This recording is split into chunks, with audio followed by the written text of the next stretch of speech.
No país, com milhões de brasileiros sem ter o que comer e com muita gente com insegurança alimentar, São Paulo, aqui no estado de São Paulo, a capital, aliás, tem a cesta básica mais cara, isso de acordo com o IBGE. No mês passado, o valor desta cesta básica aqui na capital paulista chegou a R$ 760,45. Nesse cenário, políticas de inclusão social, políticas sociais são mais do que necessário, elas são urgentes.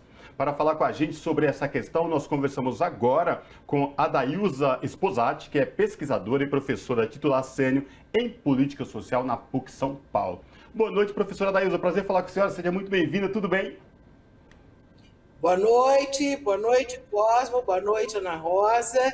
Muito bom estar aqui e poder conversar um pouco mais sobre a situação que vivemos. Verdade. Professora, na minha introdução aqui, no começo do programa, eu lembrei essa questão da fome no Brasil, essa questão da insegurança alimentar, e falei dessa questão de políticas sociais, são tão importantes, aliás, são necessárias e urgentes.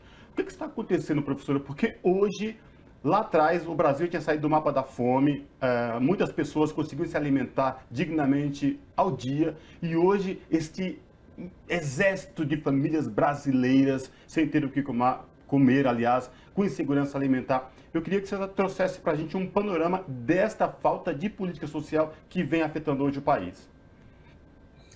Bom, não há dúvida, nós temos dois grandes fatores para pensar. O tipo de orientação do governo federal, que é, na verdade, eu chamo sempre, é um tipo de federação do descarrego.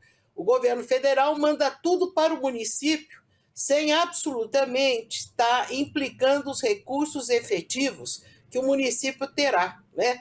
Aliás, ele só manda através agora do orçamento secreto por deputados e tal, mas não resultante de um planejamento. Então, veja, eu acho que não só nós vivemos uma agressão à ciência, mas nós vivemos uma agressão ao planejamento, né? Então, o que acontece? Nós tivemos, durante a pandemia, as escolas, as creches fechadas. Para as crianças, este é um lugar não só, digamos, de ensino, mas é um lugar também de alimentação, né? É um lugar também de convívio. E não houve possibilidades de substituição. Vocês levantam corretamente os dados do DIEESE e do IBGE sobre o custo da cesta básica. Agora, como é que se mantém um salário mínimo a R$ 1.200 com uma cesta básica de R$ 760? Você tem não só, digamos, a questão do alto custo da cesta básica, como uma ausência realmente de provisão de condições. Então, nós temos uma quebra das políticas sociais, educação, saúde, né? Sem dúvida alguma, habitação, mas nós temos uma quebra também do ponto de vista do que nós chamamos as políticas de proteção social, né? Então, as várias iniciativas, né, por exemplo, de implantação do Sistema Único de Assistência Social, que vinham numa ascensão, numa presença nos 5.700 municípios, elas foram sendo, na verdade, retiradas. Eu tive a oportunidade agora de fazer uma análise mais a fundo do estado de São Paulo, até para saber como é que essa proteção social deveria ser. Imaginem que a Constituição do estado de São Paulo, ela não tem sequer aquilo que está posto na Constituição Federal, que é a política de assistência social dentro da Seguridade Social. Nós não temos uma lei aqui do Sistema Único de Assistência Social. Nós não temos, os órgãos de planejamento no estado de São Paulo foram todos fechados. Então, nós temos uma questão federal, mas nós temos também uma ausência de uma continuidade, de uma qualificação, de um avanço científico dentro do social, principalmente na proteção social. Professora, você está falando do... A senhora está falando do contexto do estado de São Paulo e uma questão bastante latente aqui é que o estado de São Paulo tem um dos maiores orçamentos da nação, com um capital bastante imponente, mais de 300 bilhões de reais. E a senhora está falando assim da ausência de uma política específica do Estado para essa proteção social.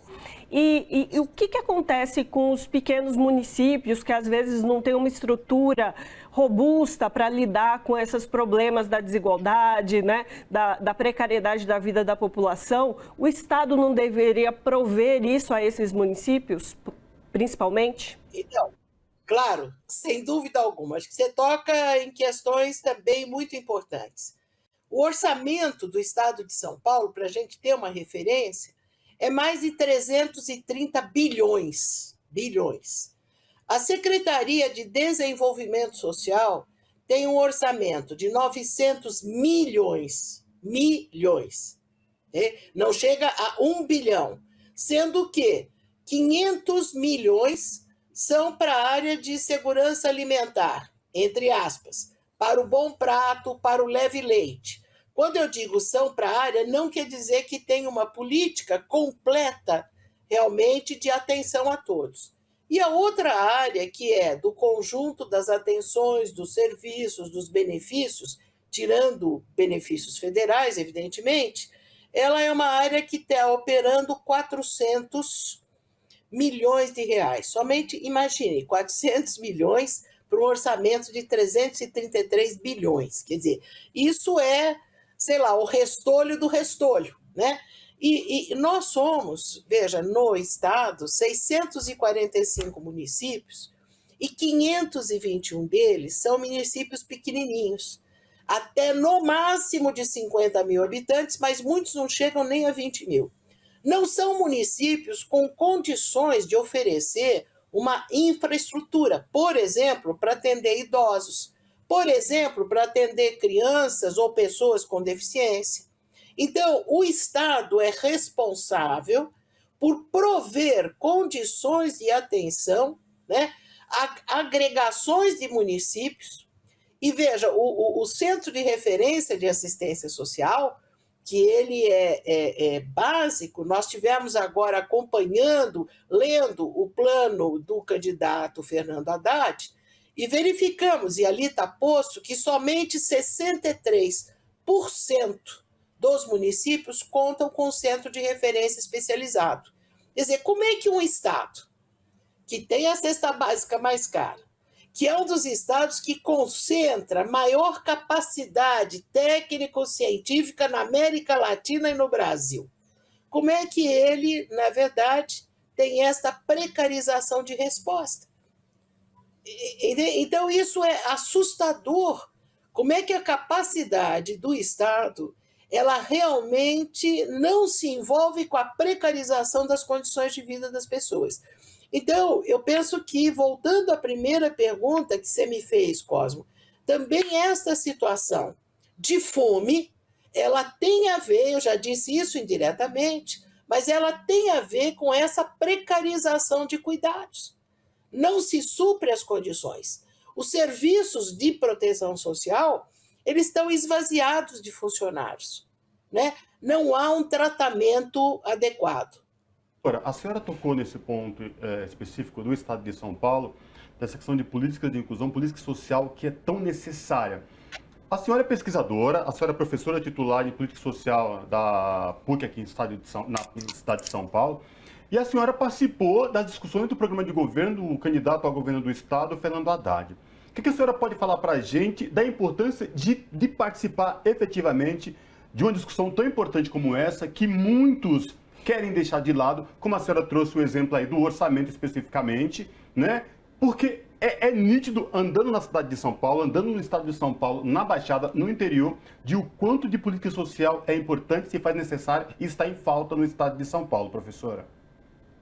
Pois é, eu acho que eu partilhei dessa construção, da discussão, inclusive partilhei, digamos, junto com trabalhadores do Estado, né, desta secretaria, que tem associação de servidores, partilhei com os trabalhadores do SUAS, que é o FET-SUAS, do Estado de São Paulo, No sentido, veja, não é só o pesquisador olhar e dizer a posição dele, mas aqueles que estão vivendo, né?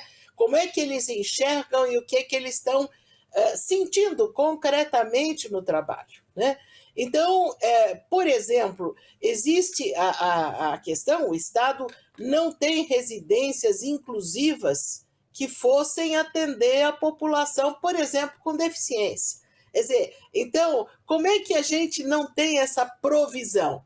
Nós temos atenção à criança e adolescente, gente. Então, como é que nós temos essa ausência de atenção e qualificação? Então, você pode trabalhar por segmento ou trabalhar num todo, e mesmo a distribuição de cestas básicas, elas não têm absolutamente o conteúdo necessário para atender a população.